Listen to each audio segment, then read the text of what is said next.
pero por las dudas voy a grabarlo acá también. Quiero compartir con ustedes un texto en el libro de Oseas, el profeta Oseas.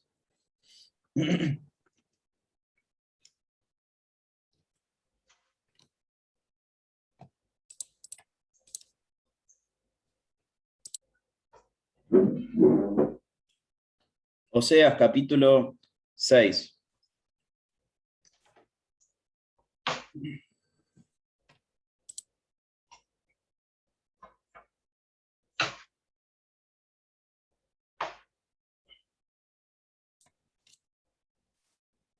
¿Lo tienen, hermanos? Cuando lo tienen me hacen el pulgarcito para arriba.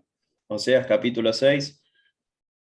Dice así: Venid y volvamos a Jehová, porque él arrebató y nos curará, hirió y nos vendará, nos dará vida después de 2 días, en el tercer día nos resucitará y viviremos delante de él. Y conoceremos y proseguiremos en conocer a Jehová, como el alba está dispuesta a su salida, y vendrá a nosotros como la lluvia tardía y temprana a la tierra. Qué precioso es nuestro Dios. Dice, venid y volvamos a Jehová. Hay un arrepentimiento. Así termina el capítulo anterior. Dios llamando al arrepentimiento a su pueblo, como nos llamó a nosotros. Venid y arrepiéntanse, ¿no? Busquen mi rostro, les dice el Señor. Y acá aparece lo que pasó en nosotros, ¿no? La actitud de nuestro corazón. Venid, volvamos a Jehová. Un día Él nos llamó y nos arrepentimos de nuestros pecados, vinimos a Él. Y dice el versículo 1, porque Él arrebató y nos curará. ¿A quién arrebató? El Señor, para curarnos a nosotros. Hubo alguien que debió ser arrebatado por Dios para curarnos a nosotros. Y sigue diciendo el texto, hirió y nos vendará. Hubo alguien que debió ser herido para que nosotros seamos vendados. Y dice el versículo 2, nos dará vida después de 2 días. En el tercer día nos resucitará y viviremos delante de Él. Hermanos, es el Señor Jesucristo. Es Él quien fue herido, es Él quien fue arrebatado para que nosotros seamos vendados, curados, y con Él resucitamos, ¿no? Al tercer día resucitamos con Él. Estamos unidos al Señor Jesús. Ahora tenemos una nueva vida y viviremos delante de Él, dice el versículo 2. ¿Y cuál es la actitud que va a caracterizar esta nueva vida? ¿Cuál es la impronta que va a caracterizar la vida de estas personas que han sido vendados y curados por el Señor? El versículo 3, ahí vemos la actitud. ¿Cuál es? Y conoceremos y proseguiremos en conocer a Jehová. ¿No? Es este esfuerzo constante, esta perseverancia de conocer y proseguir y nunca decir, listo, ya lo sé todo. No, vamos a seguir conociendo al Señor. Conoceremos y proseguiremos en conocer a Jehová. Y hermanos, el Señor quiere que lo conozcamos. Miren cómo termina este versículo 3. Como el alba está dispuesta su salida. Así como sale el sol a la mañana, así como parece que el sol quiere salir a la mañana para iluminarnos a todos nosotros, así es nuestro Dios. Él quiere que lo conozcamos, Él quiere iluminar nuestras vidas.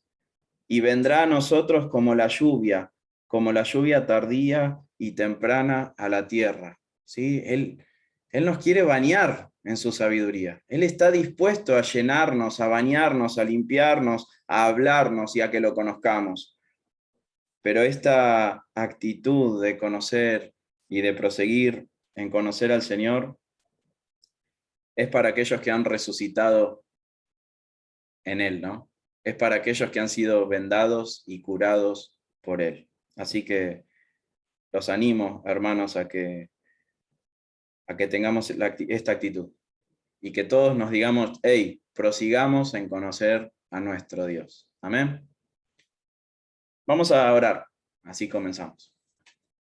Padre amado, Señor del cielo y de la tierra, Dios todopoderoso, que estás en todo lugar, que los cielos no te pueden contener, cuya sabiduría es insondable. A ti nos damos en este día, Señor. A ti nos entregamos, a ti nos sometemos. Y a ti, Señor, te rogamos que abras nuestro entendimiento y podamos conocerte. Sabemos que es tu voluntad que te conozcamos. Sabemos que tú estás dispuesto a darte a conocer a nosotros. Y es lo que anhelamos, Señor. Es lo que queremos, conocer a aquel que nos dio la vida, conocer a aquel que perdonó nuestros pecados, conocer a aquel que nos redimió para siempre. Señor, gracias, porque estábamos perdidos y tú nos rescataste. ¿Cómo no querríamos conocerte, Señor? Si tú nos diste una esperanza que no va a perecer jamás. Señor, gracias por esta oportunidad. Gracias por mis hermanos, que tú nos sostienes todas las semanas para que sigamos aprendiendo más de ti. Gracias. Gracias por darnos tu espíritu, que todo el tiempo nos alienta a perseverar. Gracias, amado Padre. Te amamos y te damos toda la gloria y toda la honra a ti. Gracias por darnos a Jesús y con él el perdón de todos nuestros pecados.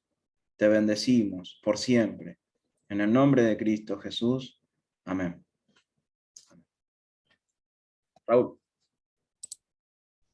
Bueno, vamos a comenzar. Buenas noches, mis hermanos. Y tenemos hoy un lindo compromiso de encarar, de proseguir en este conocimiento, pero con respecto a los atributos de nuestro Dios, los que son comunicables. Y vamos a estar viendo dos aspectos muy importantes en el día de hoy. Dios nos dé el tiempo para poder completarlos. Vamos a tratar de comprender los atributos del ser, de qué está hecho Dios. Y vamos a tratar de comprender, por otro lado, los atributos mentales de nuestro Dios. Y esto va a ramificar y se va a poner complejo. Y solamente vamos a poder, con la ayuda del Señor, ver estos dos puntos y reflexionar y ver textos para que se amplíe nuestro conocimiento de estos atributos del Señor. Quiero arrancar diciendo que los atributos incomunicables, los cuales ya vimos, son aquellos que no se comparte, que el Señor no los comparte con sus criaturas, y son, por ejemplo, su infinitud. No hay ninguna criatura que sea infinita. Su eternidad, no hay ninguna criatura que sea eterna. Su omnipresencia, que esté en todos lados, no existe criatura que esté en todos lados. Su omnisciencia, su conocimiento total, tampoco. Pero hay otros atributos que pueden reflejarse en los seres creados. Como lo aclara el apóstol Pablo, tengo un texto para que lo podamos ver. Esteban, creo que ya lo tenés preparado, que es Efesios 5, 1 y 2. Y dice: sed, pues, imitadores de Dios como hijos amados. Esa palabra imitadores, el Espíritu Santo nos está diciendo que podemos imitar al Señor. Y andad en amor, como también Cristo nos amó y se entregó a sí mismo por nosotros, ofrenda y sacrificio a Dios en olor fragante. Pablo le pide al creyente que imite a Dios. Podemos imitar a Dios solo si hay ciertas cosas de Dios que son capaces de imitar. No nos pediría el Espíritu Santo que imitemos algo que no vamos a poder imitarlo bajo ningún punto de vista. Este texto que acabamos de leer asume que Dios posee ciertos atributos que son comunicables, es decir, atributos que somos capaces de poseer y de manifestarlos. Es un hermoso texto para comenzar, Efesios 5, del 1 al 2. Y ahora vamos a entrar, y Luis, te voy a pedir la definición que tenemos de los atributos del ser de nuestro Señor, de qué está conformado. Y el atributo que vamos a estar viendo es su espiritualidad. Está en la página 86 del libro que estamos estudiando. Y dice de esta manera, cuando la tenga Luis, la leemos. Dice, ¿tenemos todo? Página 86, o si no lo leen ahí en la placa que Luis ya la puso. Dice, esta es la definición que vamos a comprender y analizar de que Dios es espíritu. Dice, cuando se habla de espiritualidad de Dios, se quiere decir que Dios es un ser que no está hecho de ninguna materia. No tiene partes ni dimensiones. No lo pueden percibir nuestros sentidos corporales.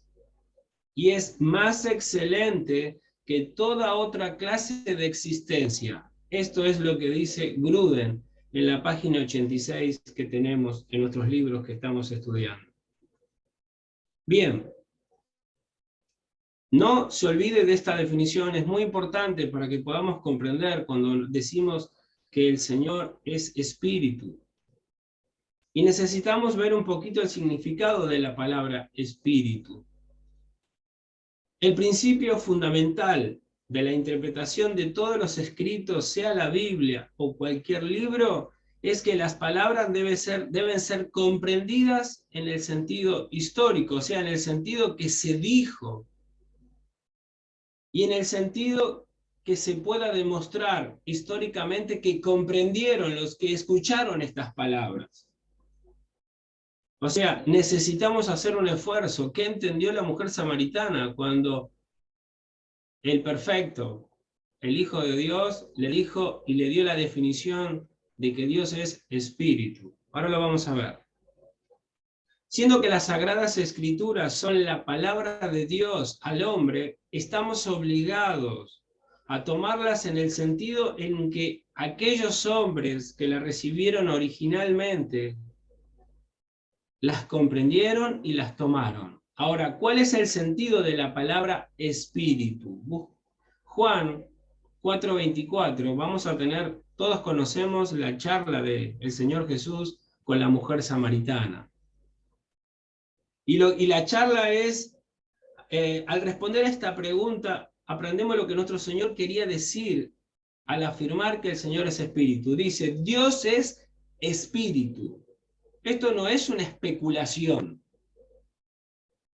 Esto está diciendo el Señor. Dios es espíritu.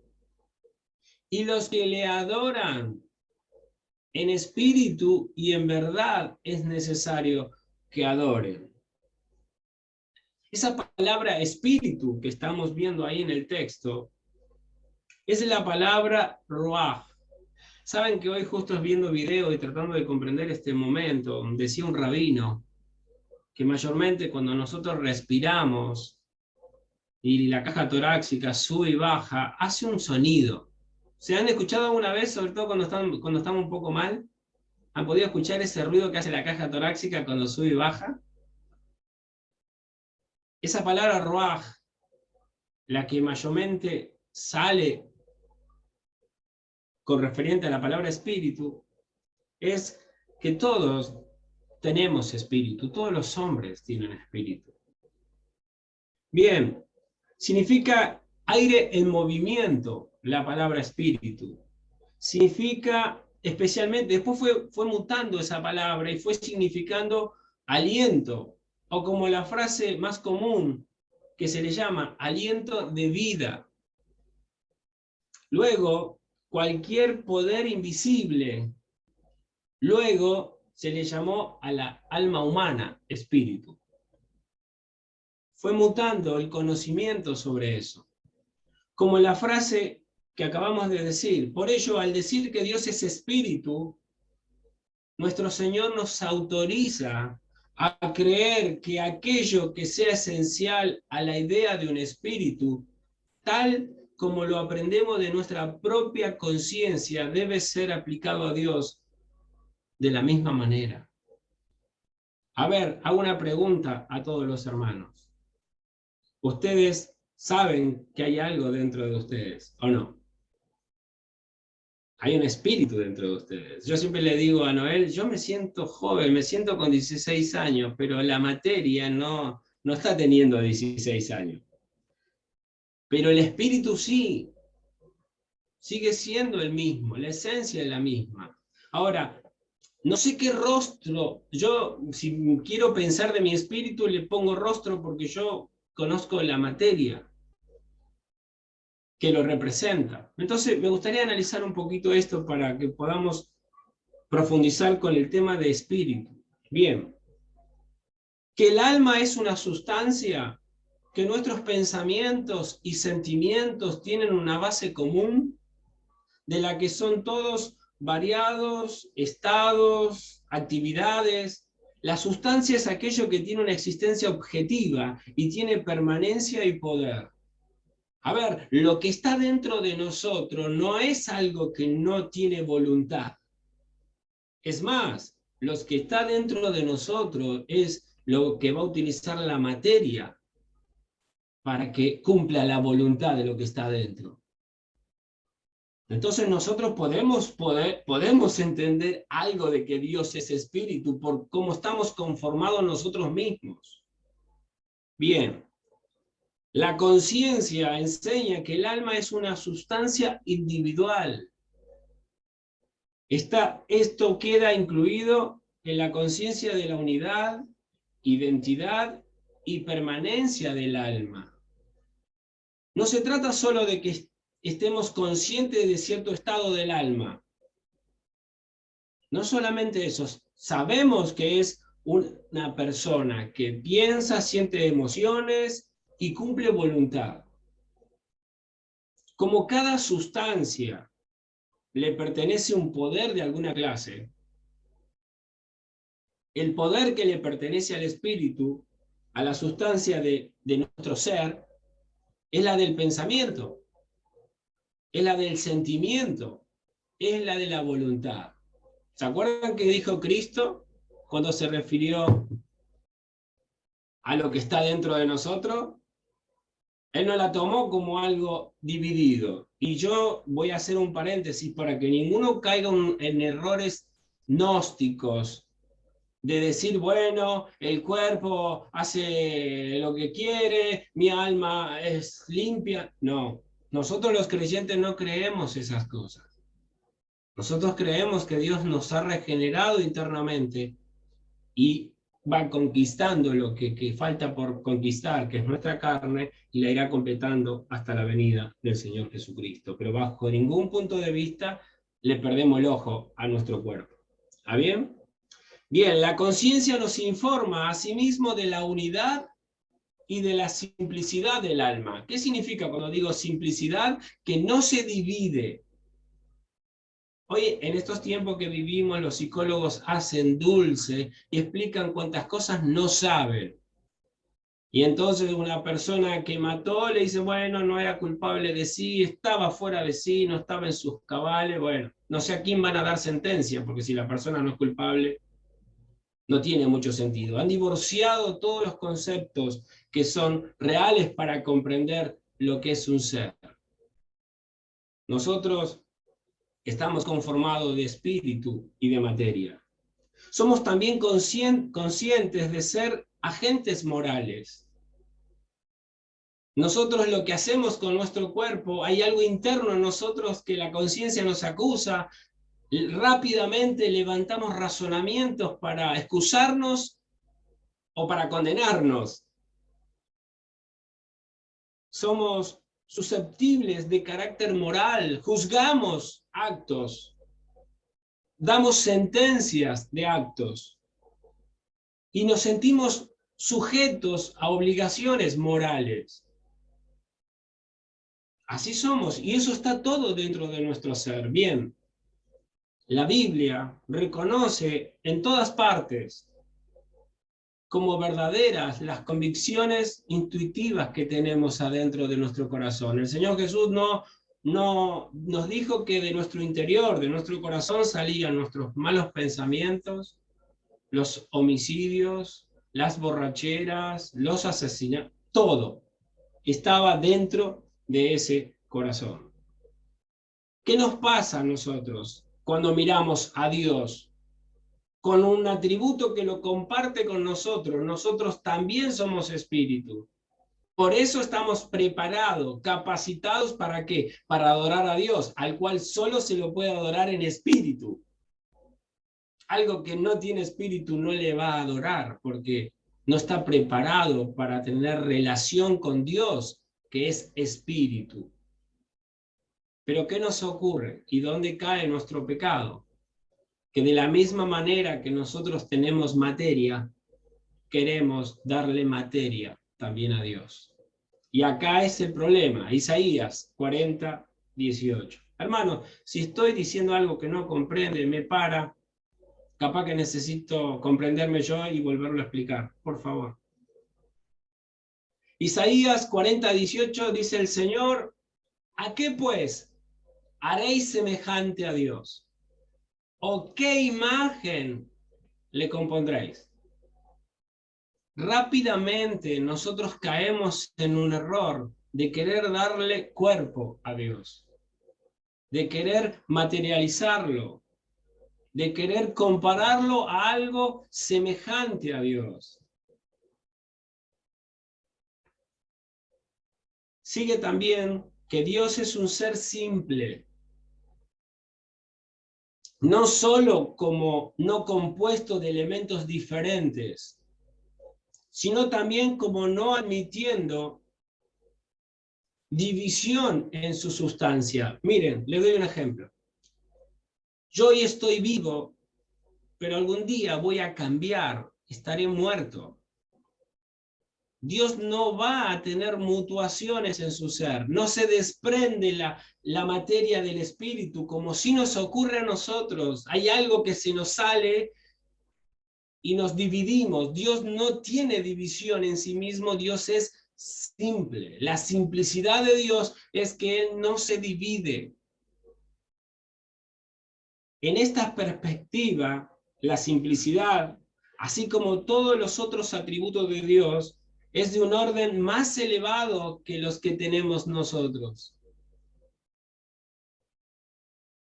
¿Qué nos sucede a nosotros? Estamos sujetos a cambio. Podemos ganar, podemos perder, tenemos conocimiento, aumentamos en conocimiento, tenemos santidad, reducimos la santidad, tenemos poder, perdemos poder. Así, estos son accidentes en nuestra sustancia, en nuestra formación como seres. Pero en Dios son atributos esenciales e inmutables. ¿Se entiende? Comparte con nosotros el atributo de ser espíritu, pero Él es totalmente trascendente. Está más allá de toda creación. Por eso, a todo lo que lo comparemos, hermanos, va a ser una terrible herejía. No, a lo máximo que vamos a poder llegar es a hacer 2 toros y llamarle Jehová. Todo lo que queramos hacer imagen de él será algo terriblemente pecado. Ahora, las consecuencias de la espiritualidad de Dios, ¿qué consecuencias nos trae que Dios es espíritu? Bueno, si Dios es espíritu, sigue de ello necesariamente que Él es una persona. Le hago una pregunta a mis hermanos, ¿se sienten persona? Bueno, Dios es una persona. ¿Alguien habla alguna vez consigo mismo? Yo hablo consigo mismo, medito consigo mismo. Es más, a veces hasta me reto. Bien, descubrimos que Dios es una persona. Es un agente consciente de sí mismo. ¿Se acuerda Moisés cuando le preguntó quién eres, dame tu nombre? Era consciente de quién era él. Yo soy el que soy. Es un ser inteligente y tiene una voluntad. Con todo esto, está involucrado en nuestra conciencia de nosotros mismos como espíritu. Dios lo ha compartido con cada uno de nosotros. ¿Debe ser todo cierto de Dios o Dios sería inferior a nosotros a la hora de analizar nuestro ser interior? Finalmente, que Dios sea espíritu, que Él es un ser moral y es inteligente. Si Él es una persona, también tiene una moral. Está involucrado en la misma naturaleza de nuestro ser, de tener voluntad, de ser un ser racional, y está comprometido con la moral de cada criatura que Él ha creado. El Dios de la Biblia es una persona, hermanos. Él habló con Adán, Él se reveló con Noé, Él concertó un pacto con Abraham, Él conversó con Moisés, como amigo, dice la Biblia, cara a cara hablaba. Si no es una persona, este comportamiento no puede existir. En todas partes emplea los pronombres personales. Él dice de sí mismo, mi nombre es, yo soy. Pudiera parecer que la espiritualidad de Dios se clasificaría mejor como un atributo incomunicable, ¿o no? A priori. Debería estar dentro de lo que Esteban estuvo enseñando. Pero puesto que el ser de Dios es completamente diferente al nuestro, muchísimo más elevado que el nuestro, no obstante, subsiste el hecho de que Dios nos ha dado espíritu. ¿Para qué? Juan 4:24. Esteban, este lo tengo así, ¿no? Juan 4:24. Ya lo hemos leído, pero lo quería reiterar. Él nos dio espíritu, ¿para qué? Para adorarlo. Para adorarlo en espíritu. Esto es dado por Dios. También, 1 Corintios 6:17, para que estemos unidos a su espíritu. Pero el que se une al Señor, un espíritu es con Él. ¿Cómo estamos unidos con el Señor? ¿Por la materia? No, porque el Señor es espíritu.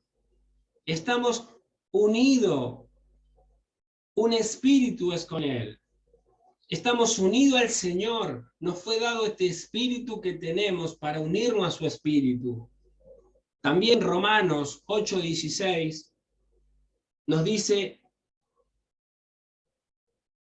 Romanos 8:16 dice, el espíritu mismo da testimonio a nuestro espíritu de que somos hijos de Dios. ¿A quién le avisa? ¿A las manos? ¿Le avisa a los pies? ¿Sos hijo? No, le transmite el Espíritu Santo a nuestro espíritu de que somos hijos de Dios. Y mire lo que nos va a ocurrir cuando muramos. Lucas 23:46. Cuando partamos a la presencia del Señor, entonces Jesús, clamando a gran voz, dijo, Padre, en tus manos encomiendo mi cuerpo. ¿Dice eso? No. En tus manos encomiendo mi espíritu. Y habiendo dicho esto, expiró. Entonces, mire, hermanos, este atributo que compartimos con el Señor tiene una función hermosa. Es unirnos con Él, estar con Él y para siempre. Por consiguiente, es obvio que hay alguna comunión entre Dios y nosotros de una naturaleza espiritual, que es de alguna manera similar a nuestra propia naturaleza, aunque por cierto, no es similar en todo. ¿Podemos comprender este atributo de Dios? Sí. ¿Y cómo lo comprobamos? estudiando, examinando, mirando un poquito el espíritu que nos fue dado a nosotros.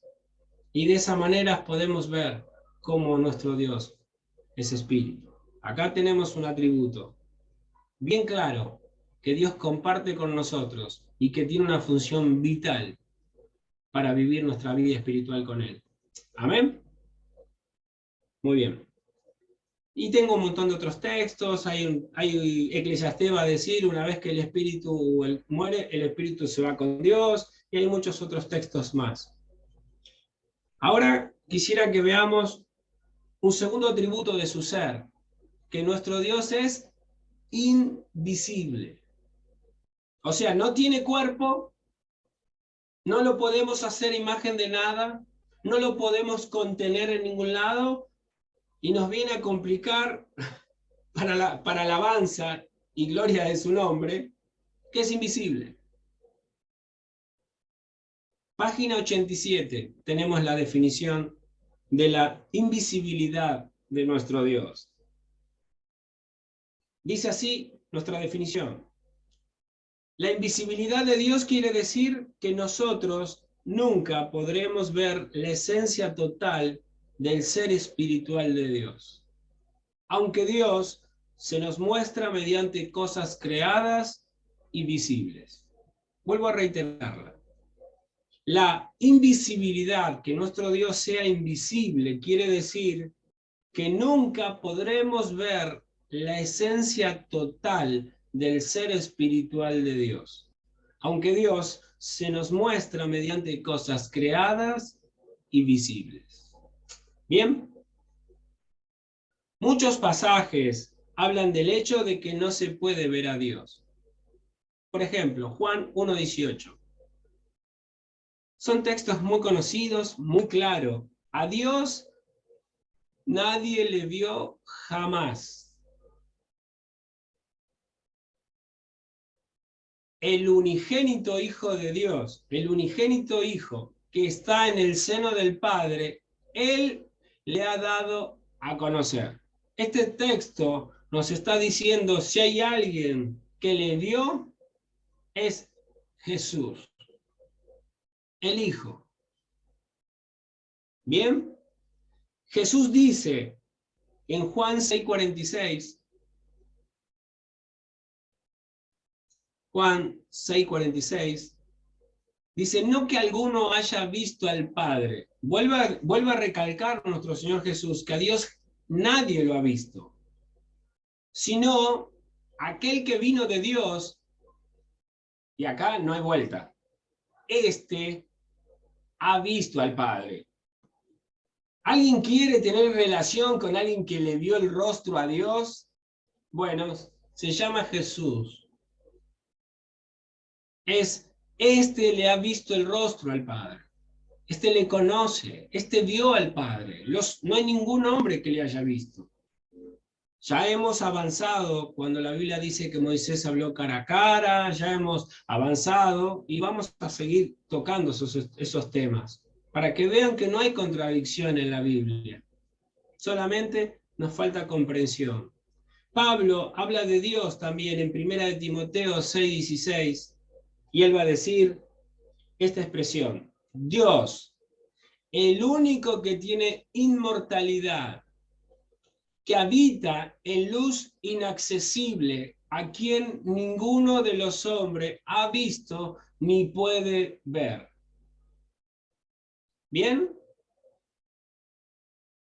Queda claro, el apóstol Pablo no dice ninguno de los hombres ha visto ni puede ver. Dios no lo podemos ver.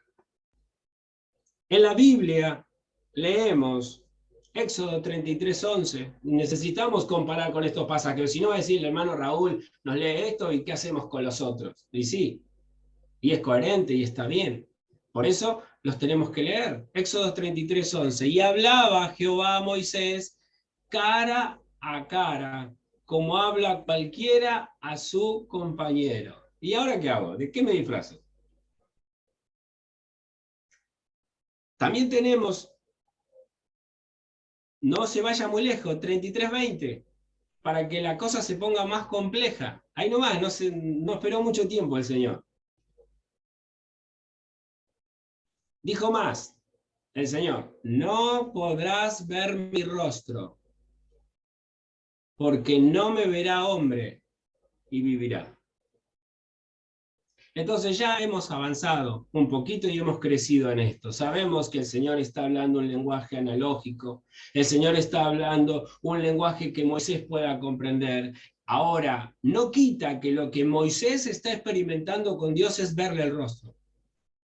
Para la criatura, para la creación, lo que está viendo es su rostro. Es más, no lo tengo en mis textos, pero me atrevo a decir que el solo hecho que el Señor se haya manifestado en columnas de fuego, en columna de nube, de muchas maneras, para el pueblo era: está el Señor, ¿o no? Vino el Señor. ¿Y cómo sabe que vino el Señor? Está la columna, ¿se entiende? Ahora, ¿el Señor era una columna de fuego o de nube? No, era una representación de su presencia. Pero a él: no podrás ver mi rostro, le dijo a Moisés, porque no me verá hombre y vivirá. En estas teofanías, Dios asumió varias formas visibles para mostrarse a algunas personas. Hermanos, estos son mimos preciosos de nuestro Dios, de mostrarnos a través de la creación, de revelarse. Dios se le apareció a Abraham. No sé si lo tenés, Génesis 18. No lo puse. No, esto no lo vas a tener, Esteban. Pero voy a citar los textos para alguien que se está notando. Se le apareció a Abraham, Génesis 18 del 1 al 33, a Jacob, Génesis 32 del 28 al 30, ¿se acuerda? Que tuvo toda la noche. Al pueblo de Israel se le presentó como una columna de nube, de día, de fuego, de noche.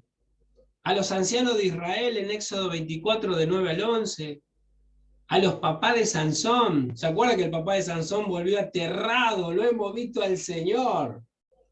Y la mujer le dice: tranquilízate, papá, no vas a morir. Si él te dejó verlo es porque tiene un propósito. Tranquilo. Estaba como loco, porque ¿qué sabían ellos? Que a Dios no había hombre que lo haya visto y haya permanecido vivo. ¿Se acuerdan de la visión de Isaías? Isaías capítulo 6. ¿Alguien puede decirle a Isaías que no vio al Señor? Él dice: el día que murió el rey Usías, yo vi al Señor. Yo vi al Señor. Bien, en la página 87 del libro que estamos estudiando, Gruden va a dar estas palabras y va a decir, no la tenés, Luis, una manifestación visible de Dios, mejor que estas teofanías del Antiguo Testamento, la hallamos en la persona de Jesucristo mismo. Jesús pudo decir que el que me ha visto a mí, ha visto al Padre. Juan contrasta el hecho de que nadie ha visto jamás a Dios con el hecho de que el unigénito Hijo de Dios le ha dado a conocer. A Dios nadie lo ha visto nunca, pero el unigénito Hijo de Dios, que vive en unión íntima con el Padre, nos ha dado a conocer al Dios Padre. Por tanto, hermanos, en la persona de Jesús tenemos la única, la perfecta, la inconfundible manifestación visible de nuestro Dios, que no estuvo disponible para los creyentes que vivieron y disfrutaron teofanías en el Antiguo Testamento. ¿Qué estoy diciendo cuando digo teofanía? Representaciones de Dios. ¿Se acuerdan cuando Moisés recibió 3 visitantes? Yo cuando me convertí por primera vez, ahí al poco tiempo, y andaba por esos lados leyendo las Escrituras, yo quedaba impactado. Primero quedaba impactado porque hablaba con 3 hombres y no sé en qué momento la conversación, Abraham le decía Señor, y después la charla iba aumentando a tal punto que era Dios. Bueno, nadie le quita que Abraham hablaba con Dios, Jacob hablaba con Dios, como dice las Escrituras. Es correcto decir que aunque nunca podremos ver la esencia total de Dios, Dios nos muestra algo de sí mismo mediante cosas visibles, creadas, y especialmente en la persona de nuestro Señor Jesucristo, el único Hijo de Dios. Amén. Cristo es el fin de las teofanías. Cristo es el fin de los simbolismos. Se acabaron los simbolismos. Vino la imagen viva de Dios. No hay otra. Primera de Juan, creo que este sí lo tenés, Esteban. Primera de Juan 3:2. Dice, amados, ahora somos hijos de Dios y aún no se ha manifestado lo que hemos de ser, pero sabemos que cuando Él se manifieste seremos semejantes a Él, porque le veremos tal como Él es. Hermanos, tenemos promesas preciosas que le vamos a ver. Y cuando veamos a Cristo, nos dirá lo mismo que le fue dicho a Tomás, a Felipe: el que me ha visto a mí, ha visto al Señor. Dios nos ha preparado. Es más, en la Nueva Jerusalén no hay templo. ¿Cómo va a haber templo si Dios lo llena todo? Él es el templo. Y para ver el rostro del Señor, Él nos ha preparado su rostro. Es Jesús. Es el rostro de nuestro Dios. Segunda de Corintios 3:18. 3:18 de Corintios dice, por tanto, nosotros todos, mirando a cara descubierta, como en un espejo, la gloria del Señor, somos transformados de gloria en gloria, en la misma imagen, como por el Espíritu del Señor. Hermanos, ahora, en la actualidad, estamos mirando a cara descubierta al Señor, como por un espejo, y nos vamos transformando para ser la imagen del Señor Jesucristo. Él está creando, nos está conformando a su imagen. Cada día nos parecemos más a nuestro Señor. Sí, ya sé, usted dirá, a mí me falta mucho, a todos, pero Él, ya hemos estudiado, Él es inmutable en sus propósitos también. Amén. Entonces, en los atributos de su ser, Él es espíritu. Él ha prohibido bajo ningún punto de vista que nos hagamos imagen de Él. Él ha dado mandamientos precisos que no debíamos hacernos imagen de Él.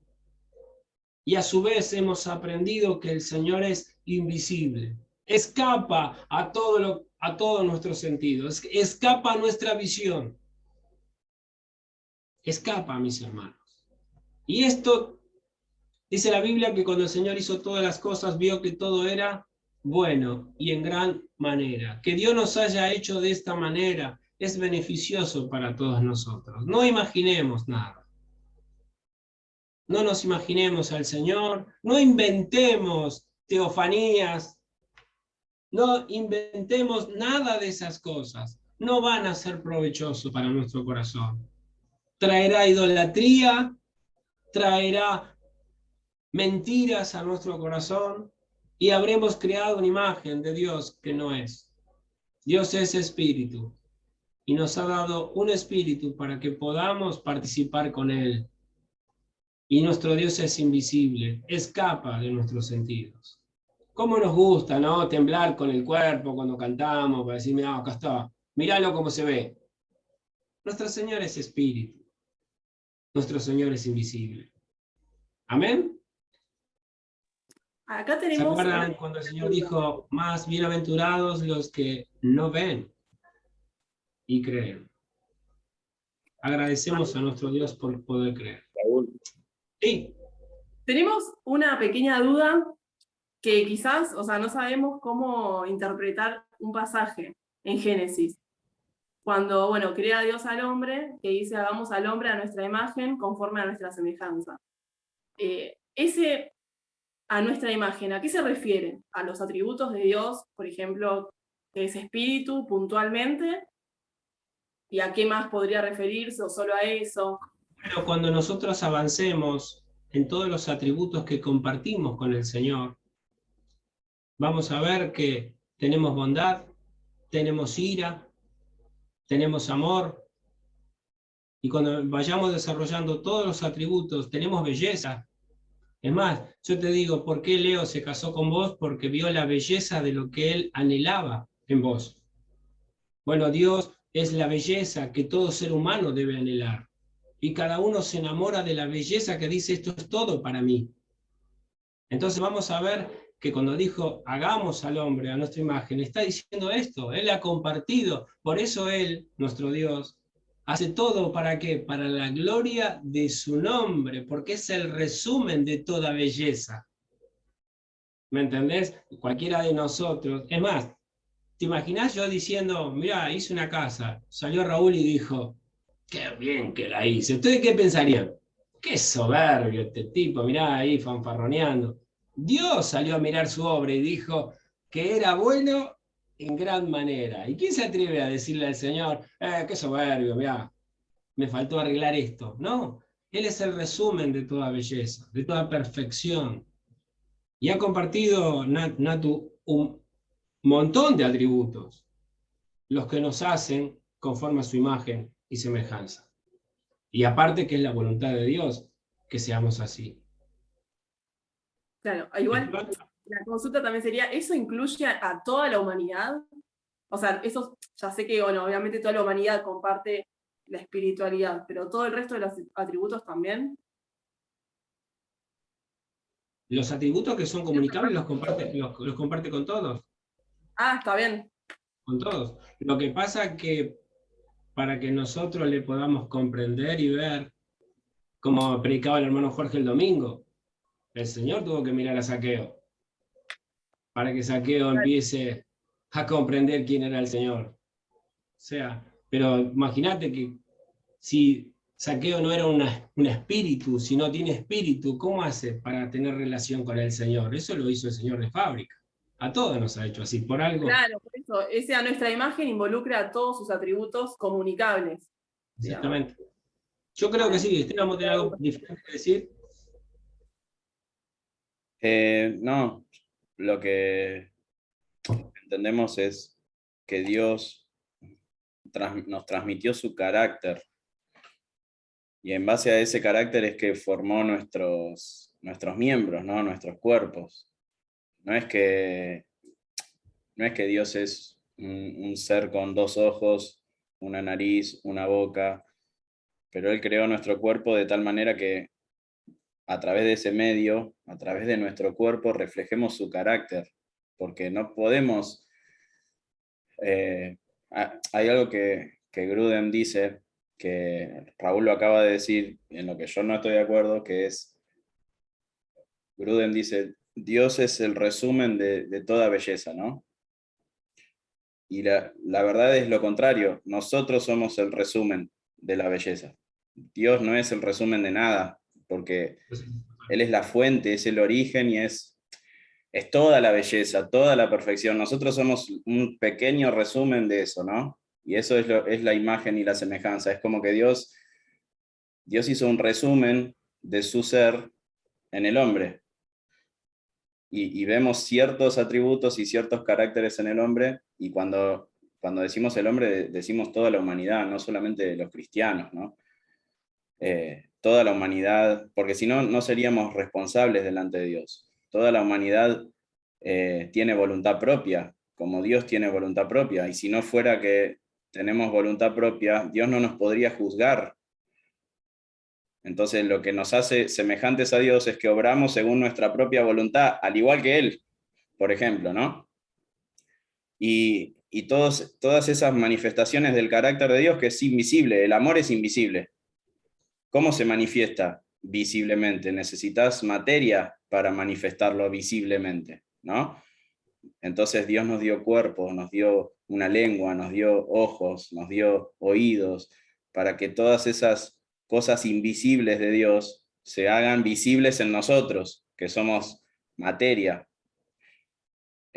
Así que nosotros pasamos a ser, nosotros y toda la creación pasamos a hacer un pequeño resumen, una síntesis de la infinita belleza, infinita sabiduría, infinito poder, infinita eternidad de Dios, su infinito amor, su infinita bondad.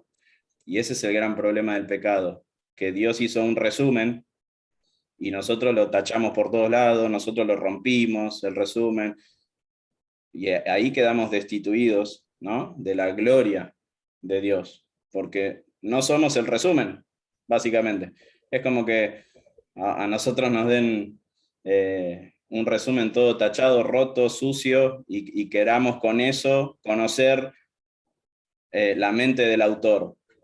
No podemos, porque no es fiel. No sé si se entiende lo que estoy diciendo.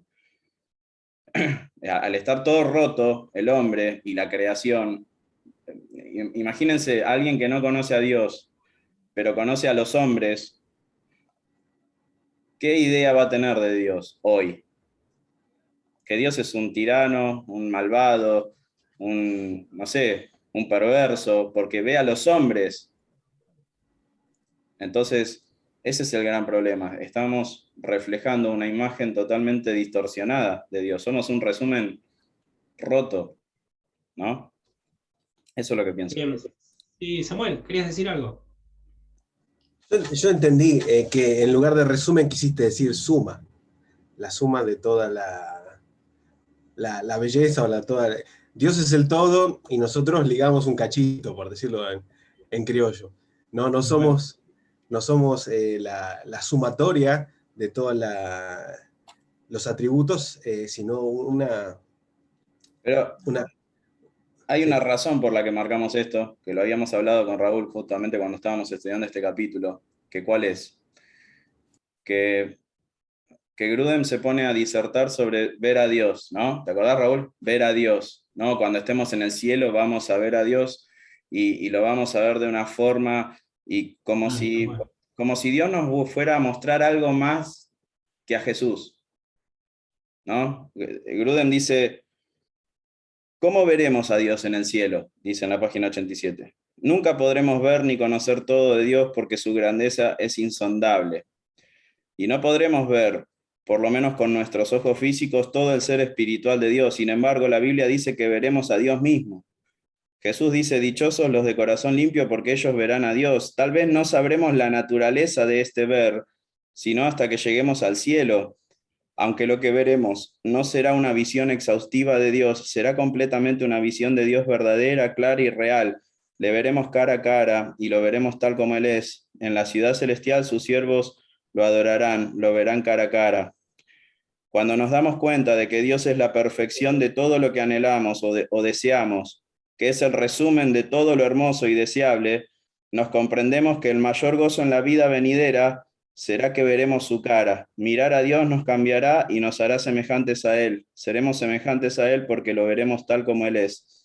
Esta visión de Dios nos dará pleno deleite y gozo por toda la eternidad. Grudem disocia de alguna manera que vamos a estar viendo al Señor Jesús. No nos va a revelar más nada, Dios. No hay más nada para revelar. Ya no hay más nada para revelar. Lo único que vamos a hacer es conocer más a Jesús, que es Dios, por toda la eternidad, pero no va a haber más que eso, porque no hay más. Él es el Padre, digamos, no es el Padre, es el que me ha visto a mí, ha visto al Padre. ¿Cómo podés pedir una revelación mayor? Es decir, vamos a ver a Jesucristo de alguna manera transfigurado, podríamos decir, ¿no? Pero no hay más que eso, ¿no? Bueno, sí, coincidimos. Nosotros con Esteban decíamos que el libro nos dejaba un saborcito de que Dios se guardaba algo más para mostrar de su ser. No, Cristo es lo máximo que nos va a mostrar de su ser. Y eso es suficiente y es nuestro océano y son los bordes de sus caminos y es el Señor. ¿Recuerdan lo que dijo Juan? Si se escribieran todos los libros de las cosas que el Señor dijo, no caberían los libros en el mundo. Ese es nuestro Señor Jesucristo, a quien nosotros amamos.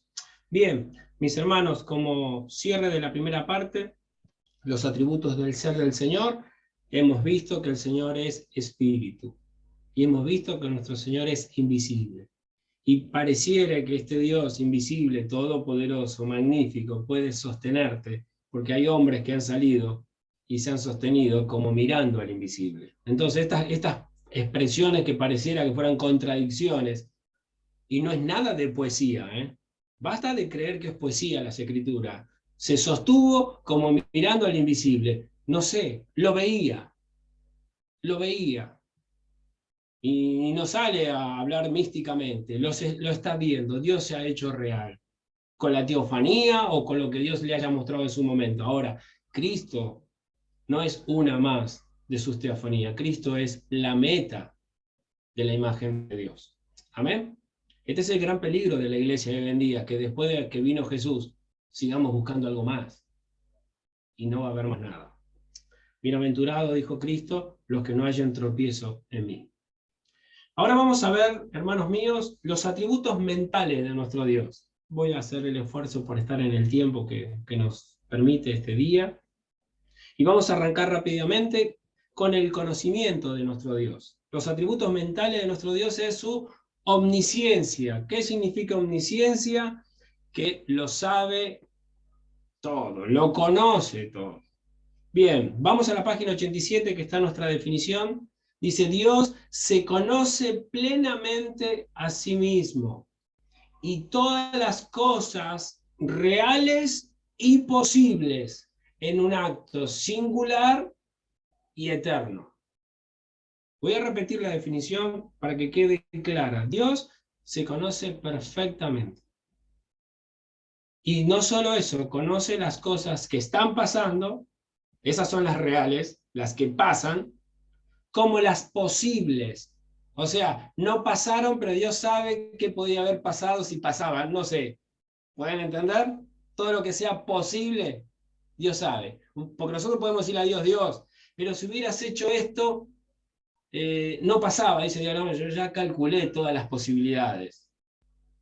Dios ha calculado en su conocimiento, en su omnisciencia, Él conoce. Ahora, de forma singular, o sea, de algo particular y completo, como de forma eterna. Ah, bueno, pero el Señor está aprendiendo. No, el Señor no aprende nada. El Señor no está uniendo rompecabezas para ver qué imagen tiene. El Señor tiene el rompecabezas armado siempre. ¿Pueden entender el Dios que tenemos? Dios no se va enterando sobre los sucesos. Nosotros nos enteramos sobre los sucesos. Bien. Vamos a empezar a ver a nuestro Señor en las Escrituras. Job 37:16, Esteban. Esto va a decir Eliú. Amo a Eliú. No sé si usted lo conoce, pero a mí Eliú es un amigo de Job y yo lo adoro. Dice esto. Le dice Eliú a Job, ¿has conocido tú las diferencias de las nubes, las maravillas del perfecto en sabiduría? ¿Cómo es nuestro Señor? Perfecto en sabiduría. Entonces, hermanos, yo le tiro este puntito, no lo tengo en mis notas, pero le tiro este puntito. Cuando alguien le quiera llevar a una controversia, Dios se equivocó en el Edén, porque si Dios es tan inteligente, ¿por qué pecó Adán? Dios es perfecto en sabiduría. Debe tener otro propósito, ¿no le parece? No se lo voy a revelar porque cuando lleguemos a la cristología nos vamos a deleitar con su propósito. Bien, veamos también Primera de Juan 3:20. Juan nos va a decir esto. Pues, si nuestro corazón nos reprende, mayor que nuestro corazón es Dios, y Él sabe todas las cosas. Hermanos, ¿te está faltando dinero? Él sabe todas las cosas. ¿Estás enfermo? Él sabe todas las cosas. Esto que el Señor, su omnisciencia, sepa todas las cosas, te tiene que traer paz a tu corazón, no desconfianza. Nuestra definición nos dice primeramente que Dios se conoce plenamente a sí mismo. 1 Corintios 2:10 y 11. 1 Corintios 2:10 y 11 dice, pero Dios nos la reveló a nosotros por el Espíritu, porque el Espíritu Santo, todo lo escudriña, aún lo profundo de Dios. ¿Quién es el único que puede conocer a Dios Padre? El Dios Espíritu Santo y el Dios Hijo. El Espíritu puede conocer lo profundo de Dios. Hasta recién, y cuando Esteban estuvo explicando los atributos del Señor, nadie, acá vemos que el Espíritu Santo puede escudriñar lo profundo de Dios. Porque ¿quién de los hombres sabe las cosas del hombre, sino el Espíritu del hombre que está en él? Así tampoco nadie conoce las cosas de Dios, sino el Espíritu de Dios. ¿Pueden entender por qué el Señor dijo que íbamos a recibir poder cuando venga el Espíritu Santo? ¿Ahora le queda más claro? No es alguien que viene a revolcarlo en el piso, a tirarlo por los bancos, ni a hacerlo correr, ni a gatear, ni a ladrar como perro. No. Viene a enseñarnos el verdadero carácter de nuestro Señor y Salvador. Amén. También nos dice la definición que leímos, que Dios conoce todas las cosas reales y posibles en un acto singular y eterno. Cuando se refiere a las reales, nos referimos a su creación. Hebreos 4:13. Hebreos 4:13 dice que no hay cosa creada que no sea manifiesta en su presencia. ¿Y qué dicen los evolucionistas? Encontraron un pez, el cual está en el fondo y esto evolucionó. No, lo descubriste vos. Hace poquito. Conseguiste el elemento para llegar a descubrirlo. No entendés, diría mi pastor Mario. ¡Pavo! Recién vos lo descubriste. El Señor, todas las cosas están manifiestas en su presencia. Ante bien, todas las cosas están desnudas y abiertas a los ojos de aquel a quien tenemos que dar cuenta. Y esto te tiene que producir temor. No podemos esconder nada a nuestro Dios. Todo lo que pienso, todo. David le dijo, no digo la palabra, y tú ya la sabes. Con las cosas posibles, tengo 2 ejemplos de cosas posibles, nos referimos a las que pudieran suceder, pero en realidad no suceden. Mateo 11:21 dice, miren, presten atención, estas son cosas posibles, que el Señor sabe que podían suceder, pero no sucedieron. Dice, ay de ti, Corazín, ay de ti, Betsaida, porque si en Tiro y en Sidón, en Tiro y en Sidón se hubieran hecho los milagros que han sido hechos en vosotras, tiempo a que se hubieran arrepentido en silicio y ceniza. Está diciendo, en Tiro y en Sidón no se van a hacer estas obras, pero si se hubieran hecho, se hubieran convertido. ¡Wow! Sabe el Señor, ¿no? Tiene algo de inteligencia. Hasta lo que puede suceder posiblemente lo sabe. ¡Cuánta sabiduría! Primera de Samuel 23:11 al 13, este medio largo. David va y ora al Señor y le pregunta, ¿me entregarán los vecinos de Keila en sus manos? ¿Descenderá Saúl como ha oído tu siervo? Dios, ¿qué le contesta? El Dios de Israel, te ruego, le dice, Jehová Dios de Israel, te ruego que me lo declares. Y Jehová le dijo, sí, va a descender. Luego dijo David, me entregarán, o sea, le dice, ¿va a venir Saúl? Sí, va a ir. Los vecinos, ¿me entregarán los vecinos de Keila a mí y a mis hombres en manos de Saúl? Y Jehová respondió, sí, los entregarán. David entonces se levantó con sus hombres, que eran como 600, y salieron de Keila y anduvieron de un lugar a otro. Y vino a Saúl la nueva de que David se había escapado de Keila y desistió de salir. ¿Vieron? El Señor sabía perfectamente que Saúl iba a ir. Conoce los resultados sin que sucedan. Y le ayuda a su siervo a escapar. Bien, la palabra singular que tenemos en nuestra definición quiere decir no divididos en parte. Dios está siempre consciente de todo, siempre lo sabe todo al instante. No necesita meditar o pensarlo mejor, nunca aprende nada ni se olvida de algo. Salmo 94. Esteban ya estuvo analizando este texto, dice, porque 1000 años delante de tus ojos son como el día de ayer. ¿Qué pasó? Y como una de las vigilias de la noche. O sea, 1000 años para el Señor es algo que pasó anoche. Lo recuerda con una lucidez.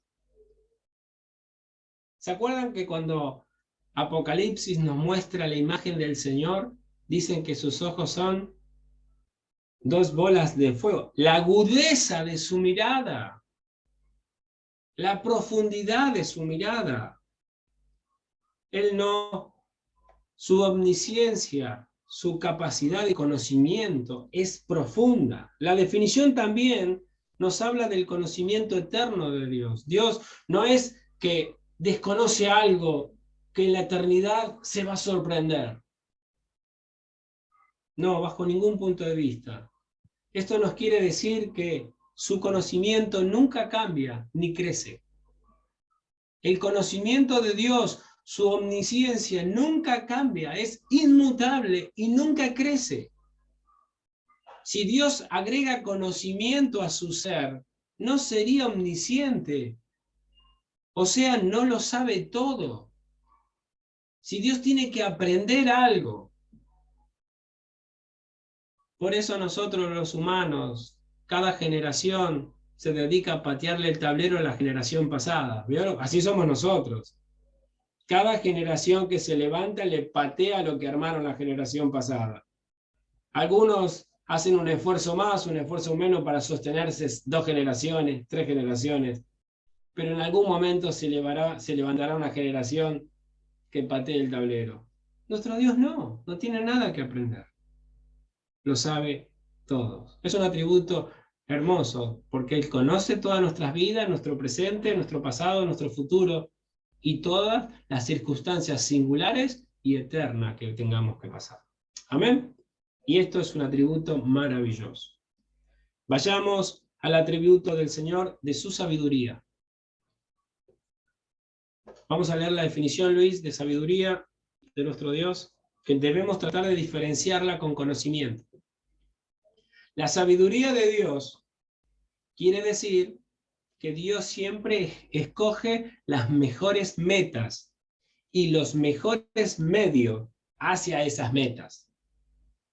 Entonces, esta definición tiene que ver con lo que Dios va a realizar, y que lo que va a realizar son siempre decisiones las más sabias y las que van a producir los mejores resultados. Y estos resultados se darán a través de los mejores medios. ¿Saben que cuando yo preparaba este texto decía, nosotros, vasitos de barro, son los mejores medios? Y sí, son los que van a llevar gloria a su nombre. Bien, vamos a ver. Romanos 16, 27. Dios es la fuente única. Dice, al único y sabio Dios. ¿Qué es? Al único.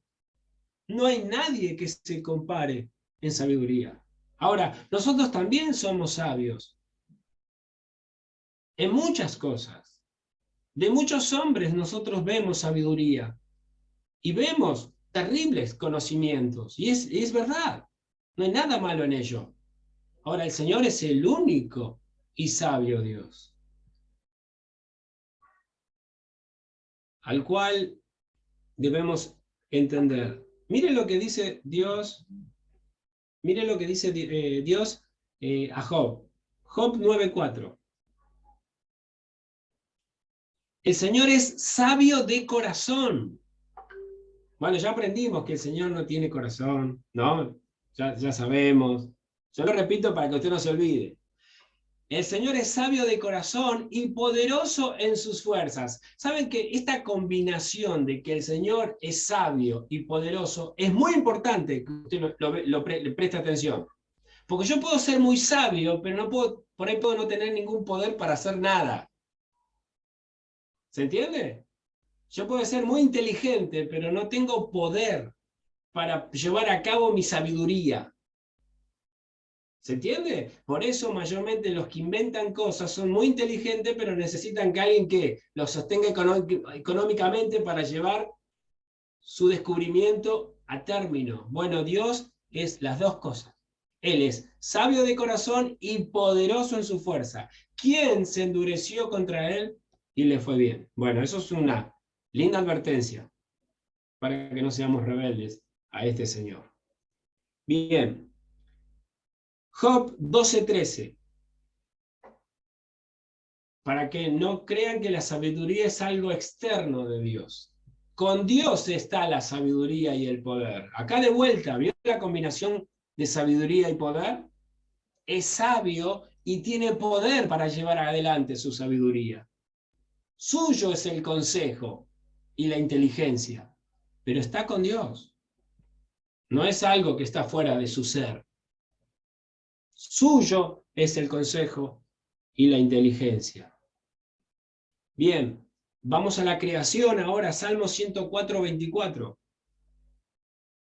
Cuán innumerables son tus obras, oh Jehová, hiciste todas ellas con sabiduría. ¿Qué dicen la gente que no está de acuerdo con ser hombre o mujer? Nací en un cuerpo equivocado. ¿Cómo hizo Dios todas sus obras? Con perfecta sabiduría. La tierra está llena de tus beneficios. Hermanos, comprendamos, nuestro Dios es sabio. Bueno, bien, cuán innumerables son tus obras, todas ellas, sabiduría llena de beneficios. Es tan rico este texto. Mire lo que sucede en nuestras vidas. Romano, este lo conoce de maravilla. Romanos 8:28. Para aquellos que entiendan y comprendan que nuestro Dios es sabio, dice, y sabemos que a los que aman a Dios, todas las cosas les ayudan a bien. ¿Por qué todas las cosas les ayudan a bien? Porque este sabio Dios, el cual tiene un conocimiento pleno de toda su obra, las están causando. Esto es, a los que conforme a sus propósitos son llamados. La palabra propósito es muy importante. No es una casualidad. No te está pasando algo que él no tiene propósito. ¿Puedes verlo? Les ayudan a bien. Esos propósitos son fundamentales. Es un Dios que con sabiduría está obrando en tu vida. Él no está jugando contigo, bajo ningún punto de vista. Él no está practicando con vos. Los doctores practican muchas veces con nosotros. Me parece, creo que tenés, vamos a hacer una plaquita más. Ellos más o menos, pero uno confía en ellos. ¿Cuánto más en nuestro Dios? ¿Cuánto más el sabio Dios? Bien. Miremos también, la sabiduría de Dios es en parte comunicable a nosotros, porque también la podemos pedir. ¿Saben que la podemos pedir? La comparte con nosotros. Miren, Santiago 1:5. Si alguno de ustedes, si alguno de nosotros tiene falta de sabiduría, pídala a Dios, el cual la da a todos abundantemente y sin reproche, y le será dada. Este Dios sabio, que es la fuente de la sabiduría, está encantado de que nosotros se la pidamos. Y él, ¿se acuerda lo que le pasó a Salomón cuando empezó a reinar? ¿Qué pidió? Sabiduría. Y nuestro Dios se la dio. Encantado. Miren Salmo 19:7. ¿A quién se las da? ¿A quién le agrada dársela? Dice que la ley de Jehová es perfecta, que convierte el alma. El testimonio de Jehová es fiel, que hace sabio al sencillo. Al torpe, al que no sabe, al que desconoce, Dios le da esa gracia de recibir. Somos todos nosotros, no son muchos entre nosotros nobles, estudiosos, inteligentes, somos humildes. La ley de nuestro Dios hace sabio al sencillo. Miremos Proverbios 9:10. ¿Cuál es la verdadera motivación de pedir sabiduría? ¿Es porque te querés llenar los bolsillos de plata? ¿Es porque querés comprarte un mejor auto? ¿Querés ser un hábil en los negocios? ¿Querés ser solamente eso? El temor de Jehová es el principio de la sabiduría. Y el conocimiento del Altísimo es la inteligencia. Pido sabiduría para no pecar contra Él. Pido ser sabio para tomar los mejores caminos que honren su nombre. Y Dios está encantado de dar esa sabiduría para discernir entre lo que está bien y lo que está mal. Esa es la sabiduría de nuestro Dios, que la comparte con cada uno de nosotros. Es un atributo que compartimos con Él. Y por último, tengo Romanos 11:33, que dice que nunca va a ser enteramente comunicable la sabiduría de Dios, a tal punto que el apóstol Pablo va a decir, oh, profundidades de las riquezas de la sabiduría y de la ciencia de Dios. Son insondables, no las puedo medir, y son inescrutables sus caminos. Hermanos, Dios está encantado de compartirla con nosotros, su sabiduría, pero yo tengo que entender que es insondable e inescrutable. ¿Amén? ¿Vieron? Lo comparte con nosotros, pero en Él es fuente de vida. Lo comparte con nosotros, pero Él es la fuente. Él es la sabiduría. Él no tiene sabiduría. Él es la sabiduría. Él no tiene amor. Él es amor. ¿Amén? Y por último, vamos a estar viendo el último atributo de la noche, que es la veracidad o la fidelidad de Dios. Vamos a leer la definición que tenemos en el libro. Tengo 10 minutos para completar el trabajo y que glorifique al Señor este conocimiento. Dice, la veracidad de Dios quiere decir que Él es el Dios verdadero y que todo su conocimiento y palabras son a la vez verdad y norma suprema de verdad. Vuelvo a reiterarla. Cuando hablamos de veracidad, cuando hablamos de fidelidad, estamos diciendo que Dios, Él es el Dios verdadero. Y que todo lo que Él conoce y lo que dice son la verdad. ¿Se acuerda lo que dijo Pilato? ¿Cuál es la verdad? Tenía la verdad enfrente. Y aparte, no solo eso, es norma de lo que es verdad. Es una norma suprema de verdad.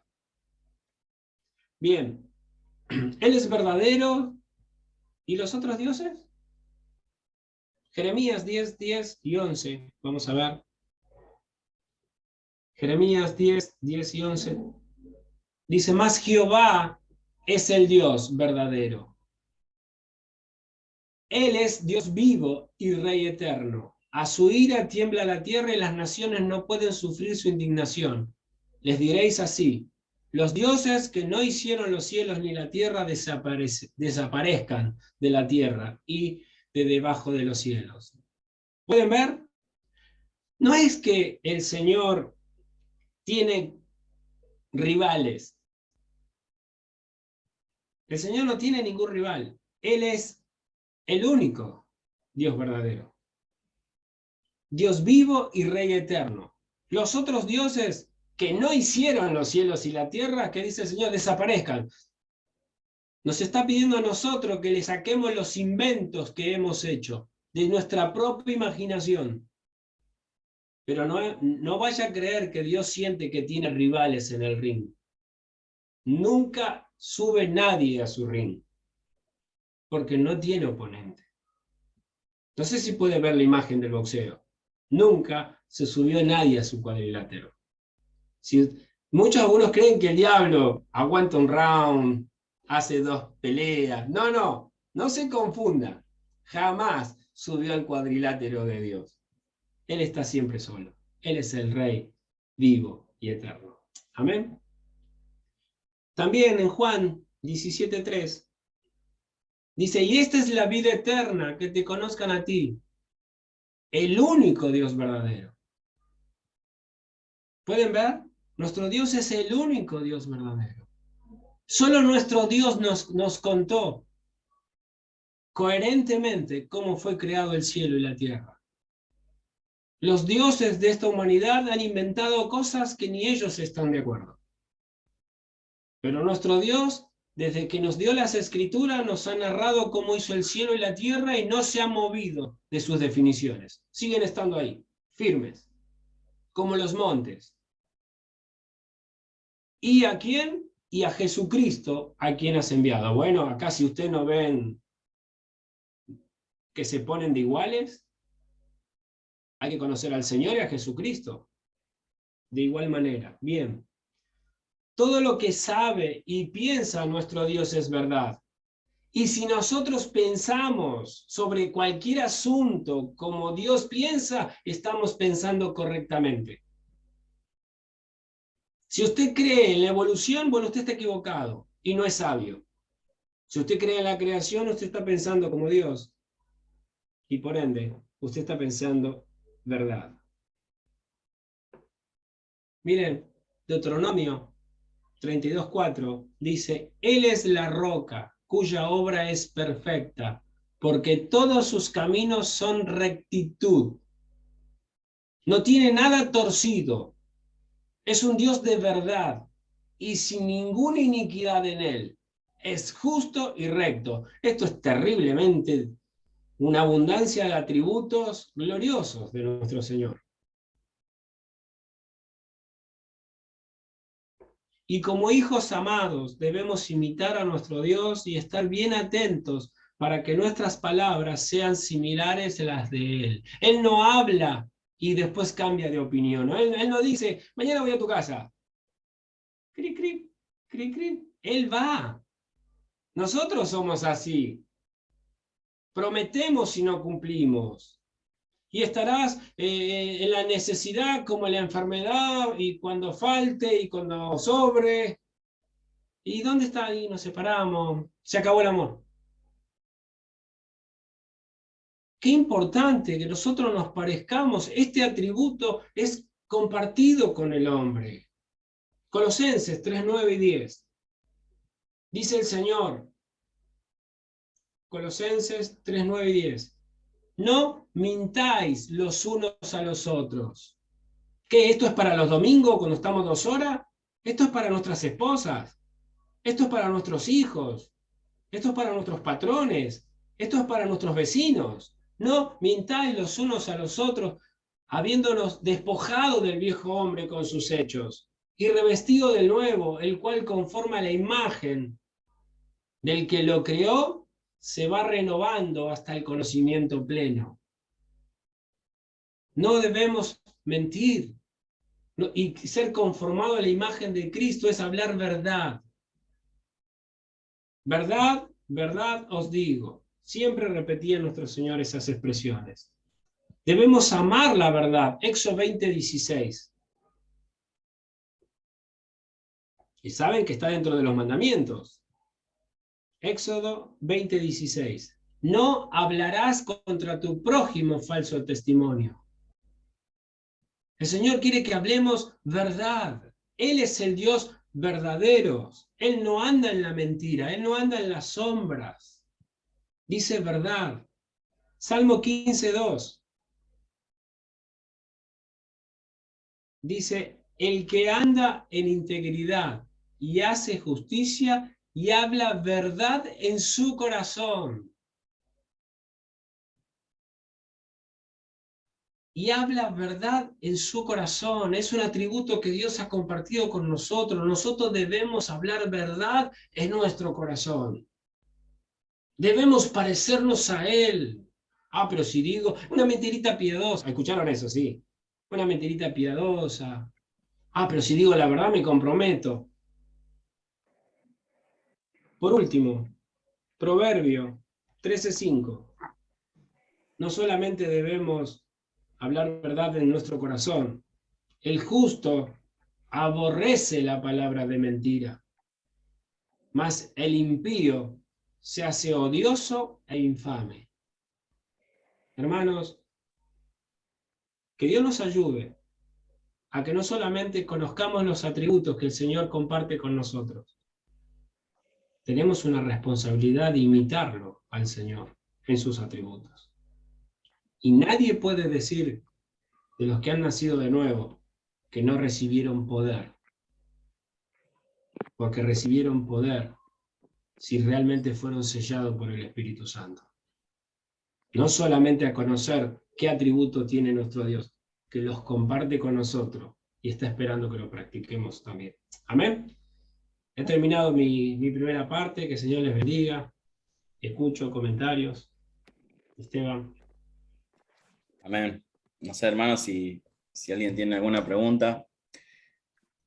Que el Señor sea veraz, que Él siempre diga la verdad, significa que Él va a cumplir todo lo que dice, ¿no? Él va a cumplir todas sus promesas. Y si nos dijo que va a cuidarnos hasta el fin, que vamos a verle cara a cara, ¿no?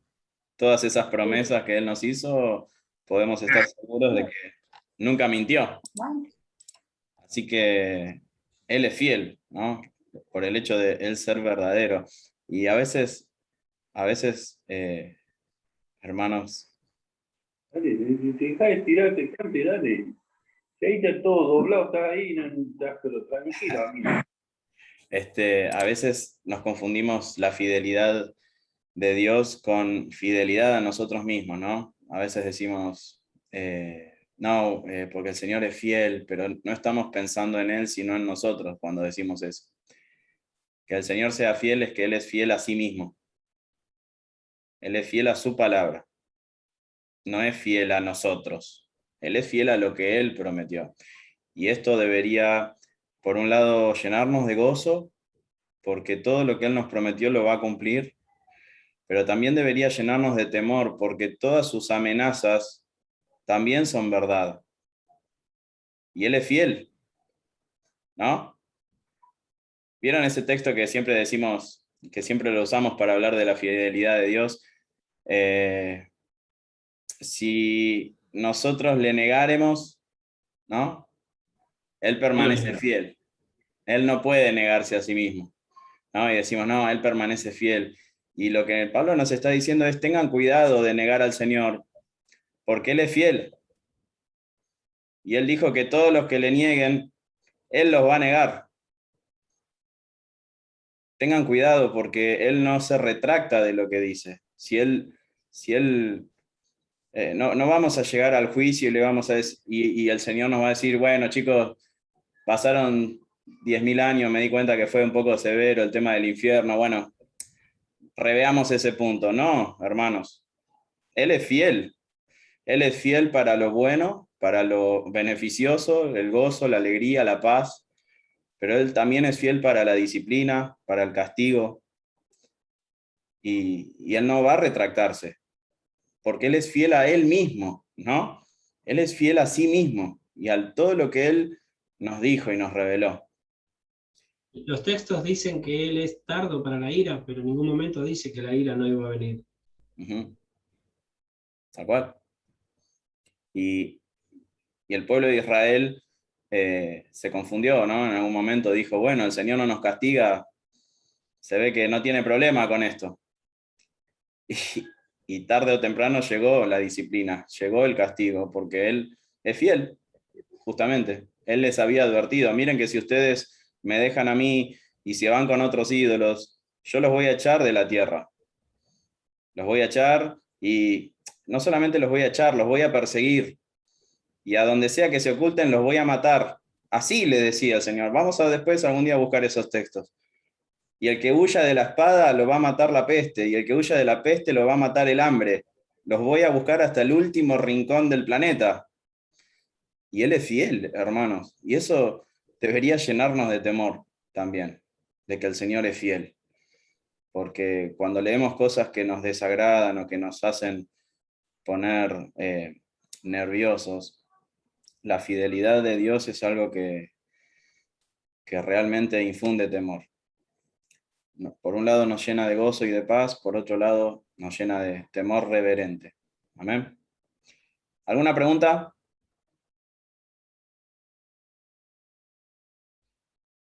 ¿Algo que no haya quedado del todo claro? Que podamos rever.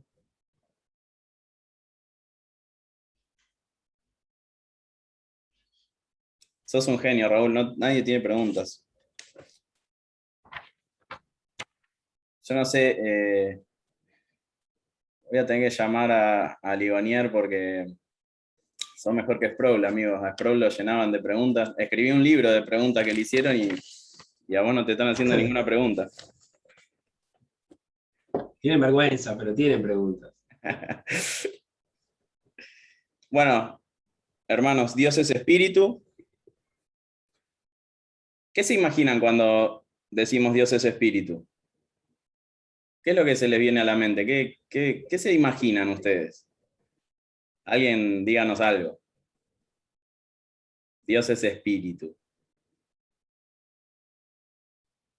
Fantasma.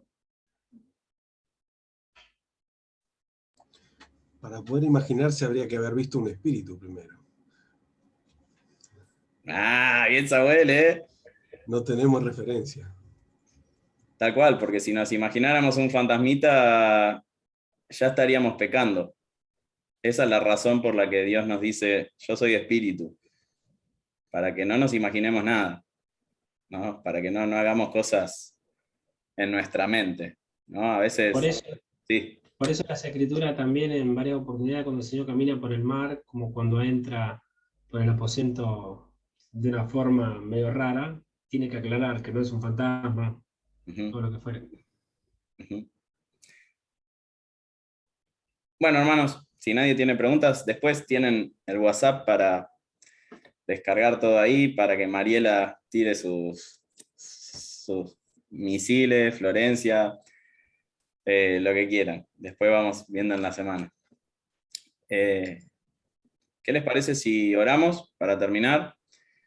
Leo, ¿querés orar para terminar la clase? Oramos. Padre del cielo y la tierra, Señor, te agradecemos, Padre, que cada día, Señor, tú nos das más luz, Señor, nos permites conocerte más, Señor, conocer tus atributos, Señor, poder, Padre, tener otra mirada que no teníamos, Señor, sobre tu escritura, Señor, ampliar, Señor, los conocimientos, Padre. Te agradecemos, Padre, bueno, ser humildes, Señor, a la hora de expresarnos, Dios, de poder compartir con otros, Señor, lo que tú nos enseñas, Dios. Te amo, Dios, te agradezco por lo bueno que eres, Señor, que nos das esta oportunidad, Dios. A veces no valoramos, Padre, menospreciamos, Señor, que es tu palabra, Señor.